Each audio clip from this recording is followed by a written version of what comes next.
Hello guys, welcome to the channel. So इस video में हमारा टॉपिक है स्मूथ मसल। स्मूथ मसल का फिजियोलॉजी जानना है। तो अभी तक कार्डियक मसल और स्केलेटल मसल के बारे में जाने हैं। लास्ट जो मसल है वो है ये वाला स्मूथ। तो नाम में ही है कि ये स्मूथ मसल, मतलब स्मूथ क्यों है, क्योंकि इसके सरफेस में कोई स्ट्राइशंस नहीं है। ठीक है। कार्डियक मसल और जो पहले जो था कार्डियक और एंड स्केलेटल में जो स्ट्राइटेड था, ये मसल स्ट्राइटेड था। ओके, स्ट्राइटेड था, लेकिन यहाँ पे कोई स्ट्राइशंस नहीं है सरफेस पे। और क्योंकि ये स्ट्राइटेड था तो इन दोनों को स्ट्राइटेड मसल बोला जाता था। अच्छा हाँ, और कार्डियक और स्केलेटल मसल में जो डिफरेंस था कि स्केलेटल वॉल्यूंटरी था, मतलब हमारे मर्ज़ी से वो कॉन्ट्रैक्ट और रिलैक्सेशन हो सकता है, उसका कॉन्ट्रैक्शन और रिलैक्सेशन। लेकिन कार्डियक मसल जो था वो इनवॉल्यूंटरी था। वहाँ पे यहाँ पे स्मूथ मसल भी भैया इनवॉल्यूंटरी है, मतलब ये हमारे मर्ज़ी से कॉन्ट्रैक्ट रिलैक्स नहीं करता है। तो ये जो मेंटेन होता है, इसका जो कंट्रोल जो होता है, इनवॉल्यूंटरी जो भी मसल है वहाँ पे एक पेस मेकर रहता है। ठीक है, पेस मेकर रहता है वहाँ पे। तो स्मूथ मसल के लिए पेस मेकर क्या है? एक काजल सेल है जो कि जीआईटी में रहता है। ठीक है, जीआईटी का जो स्मूथ मसल है वहाँ पे एग्जांपल देते हैं। जीआईटी के स्मूथ मसल पे जो इंटरस्टिशियल सेल्स ऑफ काजल बोलते हैं, काजल, वो होता है वहाँ का pacemaker cells. Okay, pacemaker cell मतलब वो खुद ही से स्टिमुलस, मतलब स्टिमुलस जनरेट करता है। स्टिमुलस मतलब वो वहाँ से एक्शन पोटेंशियल जनरेट होता है, ऑटो रिदमिसिटी दिखाता है वो। ओके, अच्छा, तो यहाँ पे देखो स्केलेटल मसल पे और कार्डियक मसल पे दोनों में ही कॉन्ट्रैक्शन रिलैक्सेशन के लिए क्या था? मेन जो contractile protein actin and myosin, यहाँ पे भी है एक्टिन एंड मायोसिन प्रेजेंट है। लेकिन यहाँ पे कोई जेड लाइन नहीं है। ठीक है, स्केलेटल मसल में क्या था? दो जेड लाइन के बीच में यहाँ पे एक्टिन था, यहाँ पे मायोसिन बीच में थिक फिलामेंट जो है, और एक एक्टिन ऐसा। ठीक है, लेकिन ऐसा कोई यहाँ पे जेड लाइन यहाँ पे नहीं है, स्मूथ मसल में नहीं है। कार्डियक मसल में भी जेड लाइन था। ठीक है, अच्छा, तो जेड लाइन रिप्लेस होता है कौन से पार्ट से? वो उसको रिप्लेस करता है डेंस बॉडी। जेड लाइन की जगह रहता है डेंस बॉडी स्मूथ मसल पे। तो एक हो गया डिफरेंस स्केलेटल मसल से कि यहाँ पे जेड लाइन नहीं रहता है। ठीक है, दूसरा डिफरेंस क्या है? यहाँ पे कोई ट्रोपोनिन नहीं रहता है। ट्रोपोनिन मतलब जो हेल्प करता है, जो एक टाइप का रेगुलेटरी प्रोटीन रहता है। ये मसल कॉन्ट्रैक्शन रिलैक्सेशन में रेगुलेटरी प्रोटीन है। ठीक है, रेगुलेटरी प्रोटीन। जो ट्रोपोनिन क्या करता है? कैल्शियम को बाइंड करता है। ट्रोपोनिन का 3 सब यूनिट होता था, ट्रोपोनिन आई, ट्रोपोनिन सी और ट्रोपोनिन टी। ठीक है, ट्रोपोनिन टी, ये 3 टाइप का ट्रॉप टी, ट्रॉप आई, ट्रॉप सी ऐसा था। तो वहाँ पे ट्रोपोनिन की जगह रहता है यहाँ पे कैल्शियम। एक्चुअली मेनली वो कैल्शियम के साथ बाइंड करता है। ठीक है, तो वो वहाँ पे रहता है कैलमोड्यूलिन। ट्रोपोनिन को रिप्लेस करता है कैलमोड्यूलिन नाम के प्रोटीन। ये कैल्शियम बाइंड करता है, देखो नाम में है कैलमोड्यूलिन, मतलब कैल्शियम को मॉड्यूलेट, मतलब ऐसे कुछ करेगा, तो कैल्शियम के साथ रिलेटेड है कैलमोड्यूलिन। तीसरा डिफरेंस क्या है? यहाँ पे कोई टाइटिन नाम के प्रोटीन नहीं रहता है। टाइटिन क्या है? देखो, टाइटिन के बहुत इंपॉर्टेंट फंक्शन था। देखो, ये जो स्केलेटल मसल का जो सार्कोमियर था, यहाँ पे ये था जेड लाइन, ये भी जेड लाइन, दो जेड लाइन के बीच में मिडिल पार्ट में था एम लाइन। यहाँ पे जेड लाइन और एम लाइन को कनेक्ट करता था एक टाइटिन नाम के प्रोटीन। यहाँ पे भी इस तरफ टाइटिन नाम के प्रोटीन। टाइटिन क्या था? टाइटिन का स्पेशलिटी था ये एक टाइप का स्प्रिंग लाइक प्रोटीन था, स्प्रिंग लाइक था ये। एंड ये वो इलास्टिक था, इलास्टिक प्रोटीन था। ठीक है, इसके प्रेजेंस की वजह से इसमें इलास्टिसिटी आता है, मतलब अगर इसे कोई स्ट्रेच कर दिया जाए तो वापस मतलब प्रीवियस स्टेट में आ जा सकता था, मतलब रिकॉयल बैक कर सकता था। इलास्टिक मतलब टाइटिन प्रोटीन की वजह से कार्डियक और स्केलेटल मसल रिकॉयल रखने की क्षमता रखता था। लेकिन यहाँ पे टाइटिन नहीं रहता है, तो वही इलास्टिक रिकॉयल नहीं रहता है यहाँ पे स्मूथ मसल पे। मतलब अगर कोई स्ट्रेच करता है स्मूथ मसल को तो वो फिर से प्रीवियस स्टेट में नहीं आता है, वो स्ट्रेच्ड पोजीशन में ही रहता है। इसका एग्जांपल कहाँ पे देखते हैं हम? देखो, इसका एग्जांपल बाद में जब हम वहाँ पे डिस्कस करेंगे स्मूथ मसल पे, क्यों इसका इंपॉर्टेंस है, मतलब यहाँ पे जब यूनिक जो फीचर्स रहते हैं स्मूथ मसल पे तब देखेंगे। ये इसका बहुत ही ज़्यादा इंपॉर्टेंट एक बेनिफिट है टाइटिन ना होने का। ठीक है, देखते हैं बाद में। उसके पहले देख लेते हैं कि इसका टाइप्स क्या क्या है।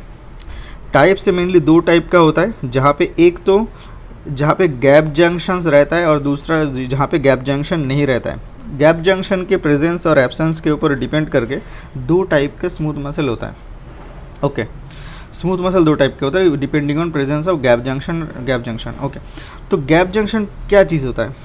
जो दो सेल होता है, दो सेल, ये मल्टीपल सेल अगर ड्रॉ करते हैं तो इन दोनों सेल के बीच कुछ ऐसा जंक्शंस रहता है जिसके थ्रू ये सेल्स आपस में बहुत फास्ट इंटरेक्शन करता है। फास्ट तो फास्ट तुम्हारा नर्व कंडक्शन वेलोसिटी होगा, मतलब इम्पल्स बहुत ही फास्ट तरीके से एक सेल से दूसरे सेल में जाएगा, मतलब सारे के सारे सेल बहुत ही रैपिडली एक साथ रिएक्ट करता है। एक मतलब एक सेल के साथ दूसरे सेल का बहुत ही फास्ट एक कनेक्शन रहता है, जो होता है गैप जंक्शन। ठीक है, तो इसीलिए जहाँ पे गैप जंक्शन प्रेजेंट होगा तो बहुत मल्टीपल सेल एक जैसे काम करेगा, तो वहाँ पे बोलेंगे हम सिंगल यूनिट सेल। मतलब सेल तो बहुत सारे सेल, लेकिन वो काम करता है लाइक अ सिंगल यूनिट। ठीक है, लाइक एक सेल, क्योंकि सारे के सारे सेल में रिस्पॉन्स एक साथ होता है, क्योंकि ये बहुत फास्ट होता है ये। ठीक है, तो इसीलिए उसे बोलते हैं हम सिंगल यूनिट सेल, मतलब smooth muscle, single unit smooth muscle. ये कहाँ कहाँ पे रहता है? देखो, जीआईटी में डेफिनेटली वो पेरिस्टॉल्सिस रहता है, बहुत ही फास्ट कोऑर्डिनेशन चाहिए होता। दूसरा है तुम्हारा यूरेटर में, यूटेरस में बहुत इंपॉर्टेंट है ये। यूटेरस में जब कॉन्ट्रैक्शन आता है, यूटेरस का कॉन्ट्रैक्शन जब बेबी डिलीवरी होता है तब उस टाइम पे एक साथ होता है सारे के सारे सेल पे। ठीक है, और तीसरा यूरिनरी ब्लैडर पे। तो 3 you like structure, ureter, uterus and urinary bladder और जीआईटी में यहाँ पे गैप जंक्शन प्रेजेंट होता है, इसीलिए इसे सिंगल यूनिट स्मूथ मसल बोला जाता है। मल्टी यूनिट वहाँ कहाँ पे मिलता है? ब्लड वेजल में गैप जंक्शन प्रेजेंट नहीं होता है, वह मल्टी यूनिट स्मूथ मसल रहता है। अच्छा, और ये जो हमारा स्मूथ मसल का कॉन्ट्रैक्शन और रिलैक्सेशन है, यहाँ पे 2 एंजाइम का बहुत ही इंपॉर्टेंट रोल रहता है। एक तो MLCK और दूसरा MLCP, मतलब myosin light chain kinase. Okay, myosin light chain kinase ये एंजाइम है, और ये एंजाइम का एक रोल होता है, और मायोसिन लाइट चेन फॉस्फेटेज नाम के दूसरा एंजाइम है। ये दो जब एक्टिवेट होगा तब चेंज आएगा, मतलब वो कॉन्ट्रैक्ट करेगा या रिलैक्स करेगा, वो डिसाइड करते हैं ये दो एंजाइम। एक्चुअली जो स्मूथ मसल क्योंकि हमारा वॉल्यूंटरी कंट्रोल में नहीं रहता है, इनवॉल्यूंटरीली कंट्रोल होता है, तो किसके के थ्रू होता है? ऑटोनोमिक नर्वस सिस्टम के थ्रू कंट्रोल होता है, ANS के थ्रू। ठीक है, ANS का देखो 2 पार्ट होता है, एक तो होता है पैरासिम्पैथेटिक और दूसरा होता है सिम्पैथेटिक। क्या होता है कि पैरासिम्पैथेटिक जो है वो MLCK को एक्टिवेट करता है, यहाँ पे स्टिमुलेट करता है एंजाइम को, और सिम्पैथेटिक जो MLCP को एक्टिवेट करता है। तो इससे क्या होता है? MLCK जब एक्टिवेट होगा तो तब स्मूथ मसल पे कॉन्ट्रैक्शन आएगा, और जो सिम्पैथेटिक काम करेगा MLCP जब एक्टिवेट होगा तो वहाँ पे मतलब फॉस्फेटेज मतलब फॉस्फेट को अलग करेगा, और काइनेज क्या होता है? कोई सबस्ट्रेट पे फॉस्फेट ऐड करने का एंजाइम, और फॉस्फेटेज मतलब सबस्ट्रेट से फॉस्फेट निकालने का एंजाइम है। ठीक है, तो जब ये एक्टिवेट होगा MLCP तब रिलैक्सेशन होगा स्मूथ मसल का। ठीक है, तो ये ऑटोनोमिक नर्वस सिस्टम के अंडर कंट्रोल है। ठीक है, अच्छा अभी आते हैं यूनिक फीचर्स में स्मूथ मसल का।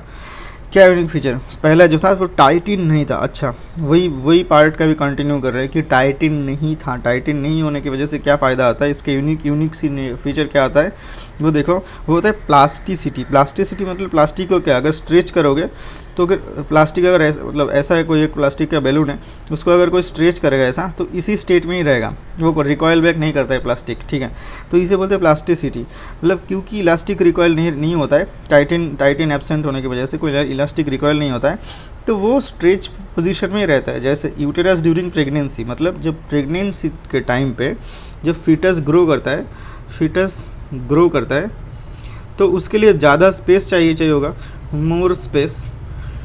तो वो स्पेस एकोमोडेट करने के लिए यूटेरस स्ट्रेच्ड पोजीशन में ही रहता है 9 मंथ्स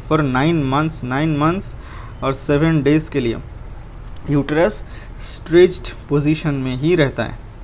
ठीक है, तो इतने दिन तक वो अगर वो रिकॉयल बैक करता तो वो बेबी डिलीवर हो जाता ना बाहर ठीक टाइम से पहले, वो स्ट्रेच किया फिर डिलीवर हो जाता। लेकिन ऐसा नहीं होता है, वो स्ट्रेच करते यूटेरस में फीटस ग्रो होता है, वो धीरे धीरे साइज़ में बड़ा होता है, इसलिए वो यूटेरस का साइज़ भी धीरे धीरे बहुत बड़ा हो जाता है मोर स्पेस एकोमोडेट करने के लिए। ये क्यों होता है? क्योंकि इसका टाइटिन एब्सेंस होने की वजह से जो प्लास्टिसिटी जो कैरेक्टरिस्टिक्स डेवलप करता है इसके वजह से होता है। लाइक यूरिनरी ब्लैडर में जब जो यूरिन जो मतलब वो क्या उसका जो यूरिन का जो कैपेसिटी रहता है धीरे धीरे मतलब बढ़ता रहता है। एक टाइम में जाने के बाद हम वॉइड करते हैं यूरिन, लेकिन एक टाइम तक वो यूरिनरी ब्लैडर तो मतलब हमारा स्ट्रेच होता ही रहता है, लेकिन अगर वो रिकॉइल बैक करता तो हमारा वो वॉइडिंग करने से पहले यूरिन निकल जाता। ठीक है ना। अच्छा, और दूसरा फिनोमिनन क्या है? Latch bridge phenomenon. Latch bridge मतलब जैसे लैच मतलब हमारा जो दरवाज़ा है, दरवाज़ा में जो लैच लगा रहता है जिसकी वजह से दरवाज़ा अगर खुला रहता है तो खुला ही रहेगा जो सपोर्ट। तो वहाँ पे जीआईटी में ऐसा क्या होता है कि अगर कोई फूड रहता है, मतलब फूड जब रहता है तो वो जीआईटी में बहुत सस्टेन टाइम के लिए वो कॉन्ट्रैक्ट रहता है, सिर्फ कॉन्ट्रैक्शन फेज़ में रहता है। अब जब हम स्केलेटल मसल के कॉन्ट्रैक्शन में जब पढ़े थे, कॉन्ट्रैक्शन करने के लिए क्या होता है, एटीपी एक्सपेंडिचर होने का ज़रूरत होता है, एटीपी एक्सपेंडिचर होता है, तो एक एटीपी खर्चा होता है। लेकिन स्मूथ मसल में क्या होता है, जीआईटी में सस्टेन कॉन्ट्रैक्शन के बावजूद वहाँ पे बहुत ही लिटिल यूज़ ऑफ एटीपी होता है, एटीपी बहुत कम होता है। इसे बोलते हैं, ये यूनिक फिनोमेनन है स्मूथ मसल के लिए, इसे बोलते हैं latch bridge phenomenon. Okay, sustain contract रहेगा लेकिन एटीपी यूज़ नहीं होगा, बहुत ही मिनिमल होगा, तो इसे बोलते हैं लैच ब्रिज फिनोमेनन, जो कि सिर्फ स्मूथ मसल में ही रहता है। तो इस वीडियो में इतना ही था स्मूथ मसल के फिजियोलॉजी में। मिलते हैं नेक्स्ट वीडियो में। Till then good bye.